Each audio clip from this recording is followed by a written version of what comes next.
বেলা 12টা থেকেই জেলা প্রশাসনের স্বপ্নপুরী যে মিলনায়তন রয়েছে সেখান থেকে প্রতীক বরাদ্দ দেওয়া হচ্ছে। আমরা এসে যেটা দেখেছি যে এখানে যেসব প্রার্থী রয়েছেন তারা কিন্তু তাদের নিজেদের সমর্থক নিয়ে এসে, ভোটারদের নিয়ে এসে এখান থেকে প্রতীক নিয়ে যাচ্ছেন এবং প্রতীক পাওয়ার পরপরেই কিন্তু অনেকটা ভোটের যে আমেজ, সেই আমেজ কিন্তু এখানে দেখা গেছে যে প্রতীক পাওয়ার পরপরই সেই প্রতীক নিয়ে অনেকে মিছিল শুরু করেছেন এখান থেকে নেতাকর্মীদের নিয়ে।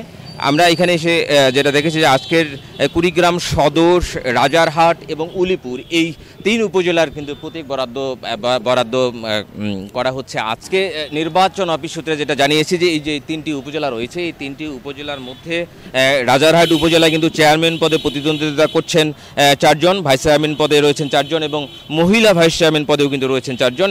আর সদর উপজেলা, কুড়িগ্রাম যে সদর উপজেলা রয়েছে, এখানে চেয়ারম্যান পদে প্রার্থী রয়েছেন 5 জন এবং ভাইস চেয়ারম্যান 3 জন, মহিলা ভাইস চেয়ারম্যান রয়েছেন 3 জন।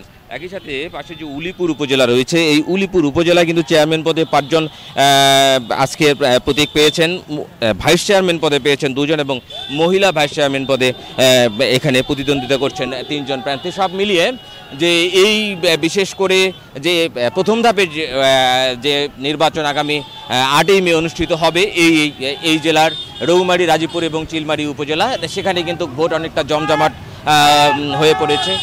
দ্বিতীয় ধাপে এই যে কুড়িগ্রাম সদর এবং রাজারহাট এবং উলিপুর, তৃতীয় ধাপে কিন্তু রয়েছে নাগেশ্বরী, ব্রুঙ্গামারী এবং ফুলবাড়ী উপজেলা।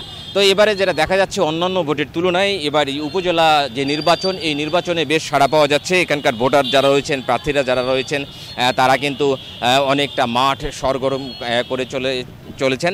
এদিকে নির্বাচন অফিস বা জেলা প্রশাসন যেটা বলছে যে আগামী যে নির্ধারিত তারিখে ভোট অনুষ্ঠানের জন্য, ভোট গ্রহণ করবার জন্য সকল প্রস্তুতিও কিন্তু নিচ্ছে জেলা প্রশাসন থেকে শুরু করে নির্বাচন অফিস পর্যন্ত।